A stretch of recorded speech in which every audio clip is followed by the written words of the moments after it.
Hello everyone, welcome and welcome back to my channel. If you guys are new, I would encourage you to please go ahead, hit that subscribe button, like, share, and comment.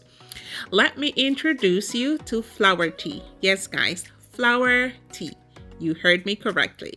This is what we call tea, amongst others, like chocolate tea, black tea, bush tea, just to name a few, okay? So let me teach you how to make this. It is absolutely delicious, packed full of flavor.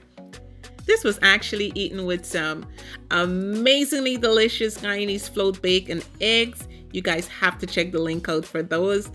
And this cup of amazing flour tea. So to make this, we're going to add some nutmeg, cinnamon powder, clove powder, 1 cinnamon stick, and some good vanilla extract.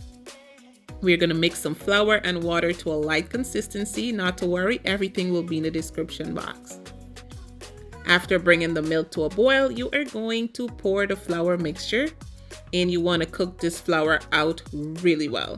So we're going to do a maximum of 30 minutes on medium low and stir consistently.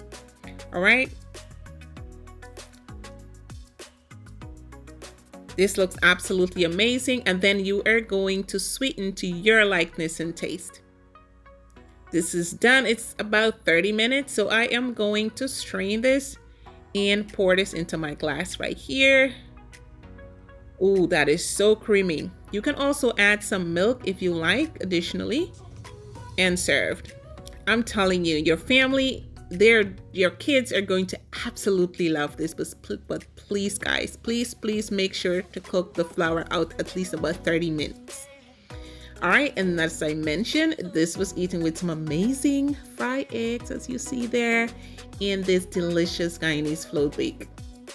All right, again, if you guys are new to my channel, please do not forget to hit that subscribe button, like, share, and comment, and go make this flour tea. Let me know how yours turn out. Thank you guys, love y'all. See you on the next video. Bye-bye.